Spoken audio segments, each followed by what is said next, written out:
So world liver day every year 19th April మనం జరుపుకుంటుంటాము. So this year theme ఏంటంటే food is the medicine.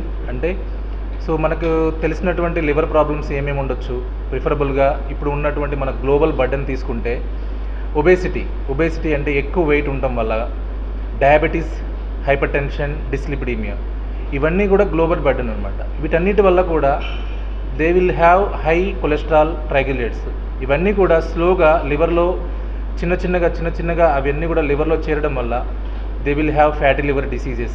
చెప్పినట్టు first of all try చేయాలి cirrhosis అనే transplant అనే స్టేజ్కి రాకూడదు. ఈ కాలం ఆల్మోస్ట్ 70-80% ఫ్యాక్టర్స్ ఏవైతే ట్రాన్స్ప్లాంట్కి ప్రోన్ చేస్తే అవన్నీ కూడా కాపాడుకోవచ్చు లైఫ్ స్టైల్ చేంజ్ చేస్తే. ఆల్కహాల్ మానేసి, వెయిట్ రిడక్షన్ చేసుకుని, రెగ్యులర్ వ్యాక్సినేషన్ చేసుకుని, రెగ్యులర్ హెపటాలజిస్ట్ తోటి కన్సల్టేషన్ చేసుకుని, ఇదంతా కాకుండా కూడా ఒకవేళ డిజీజ్ ప్రోగ్రెస్ అయ్యి ట్రాన్స్ప్లాంట్ అనే స్టేజ్కి వస్తే 2 రకాల ఆప్షన్స్ ఉంటాయి. క్యాడవరిక్ ట్రాన్స్ప్లాంట్ అంటే గవర్నమెంట్ ప్రోటోకాల్ ప్రకారం ఆర్గన్ యాక్సిడెంటల్ డెత్ అట్లా అయిపోతే అక్కడ లిస్ట్ ప్రకారం ఆర్గన్స్ డొనేట్ చేయొచ్చు as per their blood group.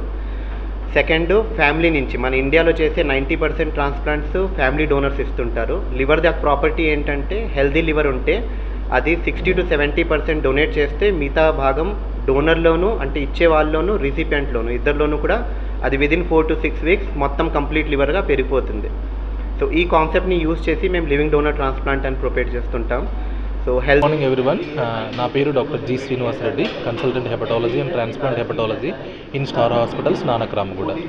So every year మనము April 19th world liver day మనం చేసుకుంటూ ఉంటాం. ఎందుకు చేసుకుంటుంటాం?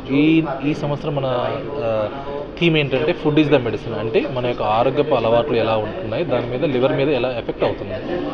సో ఇప్పుడు చూస్తే మన లివర్కి సంబంధించినటువంటి కారణాలకు వస్తే మెయిన్ వస్తే ఒబేసిటీ, లావు ఎక్కువగా ఉండటం వల్ల, షుగర్స్, అన్కంట్రోల్డ్ షుగర్స్ ఉండటం వల్ల కానీ, సెకండ్ వచ్చేసరికి alcohol, because of alcohol going every phase like fatty liver, fibrosis, cirrhosis. Third వచ్చేసరికి వైరల్ హెపటైటిస్ బి కానీ, హెపటైటిస్ సి కానీ. ఇవన్నీ కూడా మనము మన లైఫ్ స్టైల్ చేంజ్ చేసుకొని మనం వ్యాక్సినేషన్ చేసుకుంటే ఈజీగా మోడిఫైడ్ చేసుకునేటువంటి రిస్క్ ఫ్యాక్టర్స్ అన్నమాట. ఎప్పుడైతే మనం ఇవన్నీ చేయలేదో మనం everybody will going to the phases of liver cirrhosis అన్నమాట.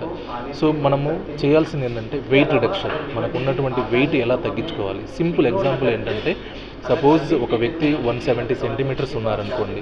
170 centimeters minus 100 equal to 70. That is the 70 kg. ఆయనకు ఉండాల్సినటువంటి నార్మల్ వెయిట్ వచ్చి 70 kg.